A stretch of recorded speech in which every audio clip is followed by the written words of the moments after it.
मध्य प्रदेश के वज़ीर आला कमलनाथ काबीना के लिए गौर-व-खौज किए जाने का सिलसिला जारी है। कमलनाथ आज राहुल गांधी से मुलाकात करने वाले हैं और राहुल गांधी ही वज़रा के नाम तय करेंगे। वादा है कि कमलनाथ काबीना 25 दिसंबर को तश्कील दी जाएगी और दोपहर 3 बजे राजभवन में हलफ बर्दारी तकरीब का इनेकाद अमल में आएगा और 7 जनवरी से असेंबली के सेशन का आगाज होगा, जबकि गवर्नर आनंदीबेन पटेल 8 जनवरी को असेंबली इजलास से खिताब करेंगी।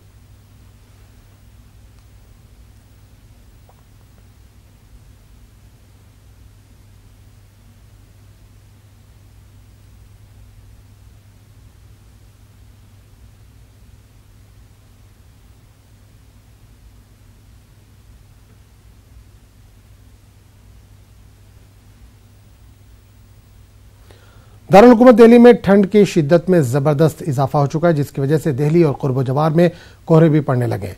दिल्ली ट्रैफिक पुलिस ने एडवाइजरी भी जारी कर दी, जबकि दिल्ली में दर्जा हरारत 4 डिग्री तक पहुंच चुका है।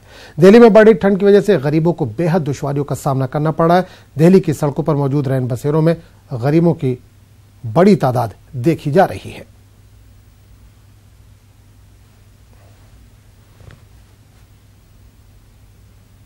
हाँ, ठंड बहुत ज्यादा 2-4 दिन से पड़ती जा रही है और कोई गवर्नमेंट कोई सुविधा ही नहीं दे रही है। इसका मतलब क्या है? परेशान ज्यादा हो रहे हैं और कोई सेफ्टी नहीं मिल रही है इस चीज के लिए। क्या करा जाए इस चीज के लिए समझ में नहीं आ रहा। यहाँ पे हमको सब सुविधा है सर, जैसे कि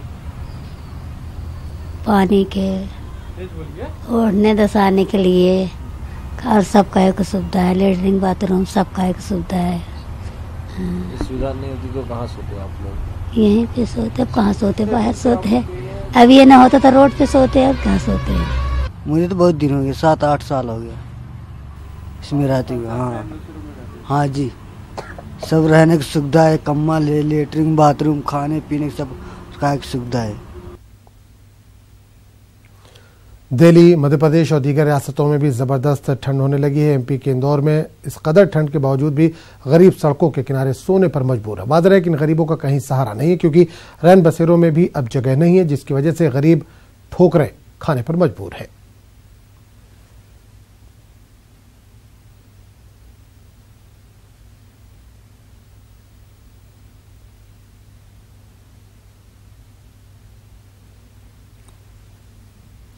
पहाड़ी इलाकों में बर्फबारी की वजह से मराठवाड़ा के तमाम अजला में सर्द लहर का सिलसिला जारी है। अचानक शुरू हुई सर्द लहर से एक तरफ शहर में वबाई अमराज फैल रहे हैं, तो दूसरी तरफ फलों और ज़रूरी पैदावार के लिए सर्द लहर नुकसानदेह बताई जा रही है। ताहम सर्दी की वजह से गर्म कपड़ों के ताजिर राहत महसूस कर रहे हैं। अभी फिलहाल हमारे पास जो सडनली मौसम में चेंज आया है कि टेम्परेचर जो है हमारे पास 8 डिग्री तक जा रहा है। अब जब टेम्परेचर कम होगा तो ख़ास तौर पे जो है हमारे पास में 2-3 फैकल्टी के पेशेंट्स को जो है बहुत ज़्यादा प्रिकॉशंस लेना पड़ती है। एक तो छोटे बच्चों में जो है निमोनिया वगैरह जो है, रेस्पिरेटरी ट्रैक इन्फेक्शन बहुत कॉमन रहते हैं, तो इनको सर्दी से बचाना चाहिए। 2-3 दिन से बहुत सर्दी पड़ी है, 6 से नीचे कुछ जगह तापमान गया है।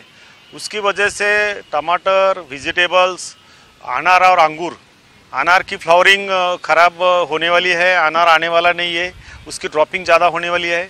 और दूसरी बात जो है कि जो अंगूर अभी मैच्योर होने के लिए तरफ जा रहे हैं, उसको अंगूर ठंडी से अंगूर फटने वाले हैं, उसका बहुत नुकसान होने वाला है। पिछले 4-5 दिनों से औरंगाबाद में थोड़ी सर्दी ज़्यादा बढ़ी हुई है, इसलिए औरंगाबाद के जो सभी लोग हैं वो सब गर्म कपड़े, स्वेटर वगैरह खरीद रहे हैं। सर, नोटबंदी हुआ ना तब से हमारा 3 साल से बिल्कुल बेकार चल रहा है, धंधा हुआ नहीं। ये साल अभी जो अचानक ठंडी बढ़ गया तो तब से हमारा थोड़ा कस्टमर बढ़ गया। अभी 5-6 दिन हो गया ऐसा है। अभी जो वैसे मौसम के बारे में बोले तो जो पहले आज से 30-35 साल पहले के मौसम और अभी के मौसम में बहुत फ़र्क है। बिहार में बढ़ते जराइम को लेकर अपोजिशन पार्टी के लीडर तेजस्वी यादव ने नीतीश कुमार के खिलाफ जमकर हमला बोला। तेजस्वी ने इल्जाम लगाया कि बिहार में मुलजिमों का राज हो गया है और बिहार के वज़ीर आला और नायब वज़ीर आला मुलजिमीन को तहफ़्फ़ुज़ दे रहे हैं। साथ ही एनडीए में सीट शेयरिंग को लेकर हंगामे पर तेजस्वी ने कहा कि अवाम इनका हिसाब बराबर कर देंगे। वहीं सनाफुल्लाह के सदर मुकेश सहनी ने भी अजीम इत्तेहाद की तरफ जाने का इशारा दिया है।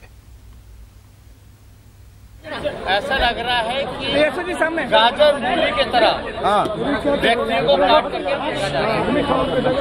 नीतीश कुमार जी ने राजधर्म को नागपुर में गिरफ्तार रखने का काम किया और पूरी तरीके से अपराधियों, बलात्कारियों, हत्यारों को नीतीश कुमार जी ने बिहार के सामने गिरवी रखने का काम किया। बोला था कि हम बराबर लड़ेंगे।